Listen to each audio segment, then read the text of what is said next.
नमस्कार, मी पंजाब डक. आज आहे 18 जुलै 2026. काल देखील रात्रभर आमच्या इकडे पाऊस झाला. परभणी जिल्ह्यात, बीड जिल्ह्यात देखील झाला, नाता देखील आमची तर सध्या देखील चालू आहे. तर राज्यात आज 18 तारखेपासून आणखीन काय परिस्थिती राहणार आहे, तर आज 18 जुलैपासून राज्यातला आणखीन आज दुपारनंतर म्हणजे काही ठिकाणी दुपार 3च्या नंतर पुन्हा आणखी पावसाचा जोर वाढत जाणार आहे म्हणून हा अंदाज लक्षात यायचा.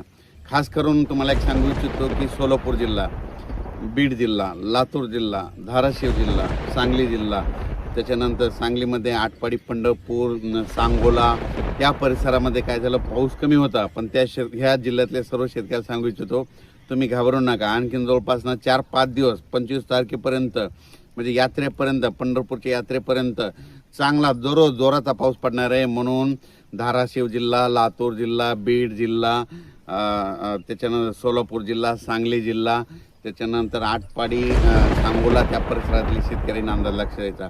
बारामतीकडे देखील चांगला पाऊस पडणार आहे, फलटणकडे देखील चांगला पडणार आहे म्हणून हा अंदाज त्या शेतकऱ्यांनी देखील लक्ष द्यायचा.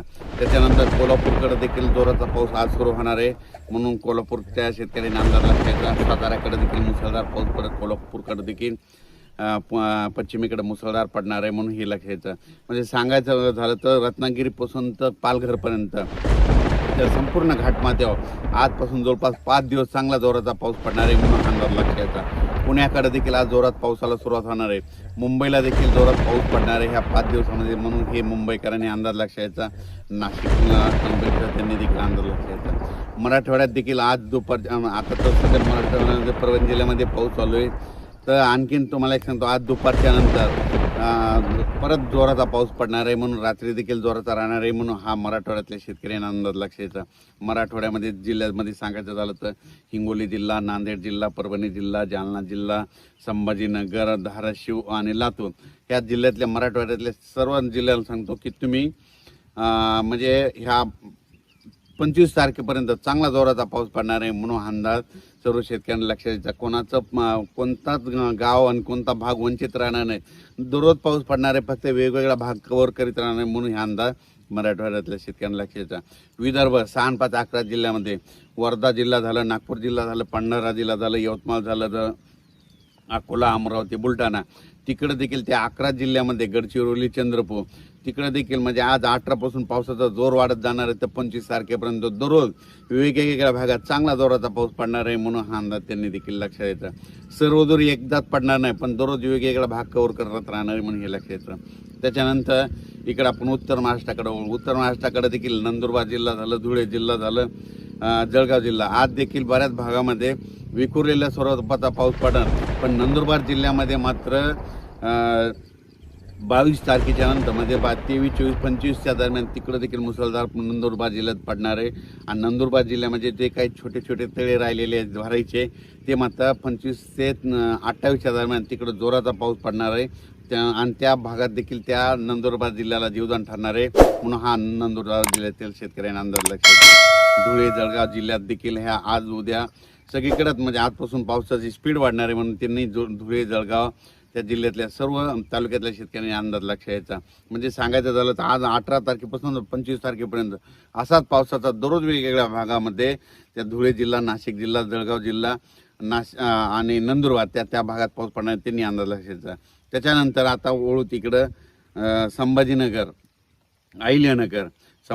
अहिल्यानगर आणि ह्या जिल्ह्यातल्या शेतकऱ्याला सांगू, आज दुपारच्या नंतर खूप ठिकाणी बऱ्याच भागावर मोठ्या प्रमाणात जोराचा पाऊस पडणार आहे. काही ठिकाणी ओढे नाले वाहणारा पडणार आहे, काही ठिकाणी रिमझिम पडणार आहे, काही ठिकाणी चांदण्यास असतील तसा पडणार आहे म्हणून संभाजीनगर जिल्ह्यातल्या शेतकऱ्यांनी, अहिल्यानगरच्या शेतकऱ्यांनी अंदाज लक्ष द्यायचा. तसेच सिल्लोड, सोयगाव त्या परिसरात देखील चांगला पाऊस पडणार आहे. चाळीसगावकडे देखील पडणार आहे, मालेगावकडे देखील पडणार आहे म्हणून अंदाज त्यांनी लक्ष द्यायचा. सांगायचं झालं तर एकंदरीत राज्यामध्ये आज 18 तारखेपासून चांगला पावसाचा जोर वाढत राहणार आहे म्हणून हा अंदाज शेतकऱ्यांनी लक्ष द्यायचा. इकडं तेलंगणामध्ये देखील चांगला पाऊस राहणार आहे म्हणून तेलंगणातल्या शेतकऱ्यांनी अंदाज लक्ष द्यायचा. कर्नाटककडे देखील पाऊस पडणार आहे आणि मध्य प्रदेशच्या जे खंडवाचे आपले महाराष्ट्राचे जे काही लगतचे जिल्हे आहेत, मध्य प्रदेशकडे काय होणार आहे 22-23 तारखेच्या नंतर एक लो प्रेशर आहे त्याचं ते चक्रीवादळात रूपांतर होणार आहे. मग ते काय होणार आहे नागपूरकडून भंडाऱ्याकडून ते काय होणार आहे इकडं बैतूलकडे जाणार आहे. बैतूलकडून काय होणार, तसंच मध्य प्रदेश इंदोर करत ते चक्रीवादळ 25-26 तारखेच्या नंतर परत इकडं नंदुरबारकडे येणार आहे. आणि नंदुरबारकडे येत असल्यानं परत मुंबईकडे गरमी असल्यामुळे ते काय करणार आहे, परत मुंबईच्या समुद्रात खेचले जाणार आहे. त्याच्यामुळं मुंबईला मात्र 25-26-27च्या दरम्यान मुसळधार पाऊस पडणार आहे. म्हणून मुंबईच्या जनतेने अंदाज लक्षाचा, शेवटच्या आठवड्यात मुंबईला परत एकदा बऱ्याच भागामध्ये मुसळधार अतिमुसळधार पाऊस पाहायला भेटेल. म्हणून हा अंदाज लक्षात घ्यायचा. जास्त करून गुजरात बॉर्डरच्या त्या साईडनं जरा मुंबईकडे जास्त पाऊस राहणार आहे, भोईसर त्या पट्ट्यामध्ये. म्हणून ह्या अंदाज लक्षात घ्यायचा. ठाणे भोईसर त्या पट्ट्यामध्ये. म्हणून हे मुंबईकरांनी लगेच अंदाज लक्षात घ्यायचा. त्र्यंबकेश्वरकडे पाऊस पडणार आहे. त्याच्यामुळं परत एकदा गोदावरी नदीला पुन्हा पाणी येणार आहे. त्याचं पाणी पुन्हा गंगापूरच्या धरणात येणार आहे. म्हणून गंगापूरच्या धरणासाठी आनंदाची बातमी. जे निळवंडे धरण, भंडारा धरण, जे धरणं आहेत त्या धरणात देखील परत काय होणार आहे, हे शेवटच्या आठवड्यात तिकडे जोरात पाऊस पडणार आहे वरती. त्याच्यामुळं तिकडं त्या धरणाच्या क्षेत्रातले लाभ म्हणजे कॅशमेट एरियात पाऊस पडणार. मग त्यांच्यासाठी आनंदाची बातमी. पुण्याकडे देखील पाऊस पडणार आहे. म्हणून पुणेकरांनी देखील अंदाज लक्षात घ्यायचा.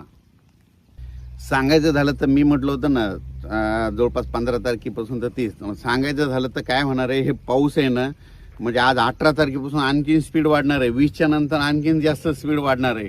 म्हणून जवळपास 25-27 पर्यंत राज्यात सगळीकडे पाऊस पडणार आहे. आणि सगळं फक्त एवढंच आहे, फक्त सगळीकडे एकदाच पडणार नाही, फक्त दररोज वेगवेगळ्या भागात पडत राहणार आहे. म्हणून हा अंदाज सर्व शेतकऱ्यांनी लक्षात घ्यायचा.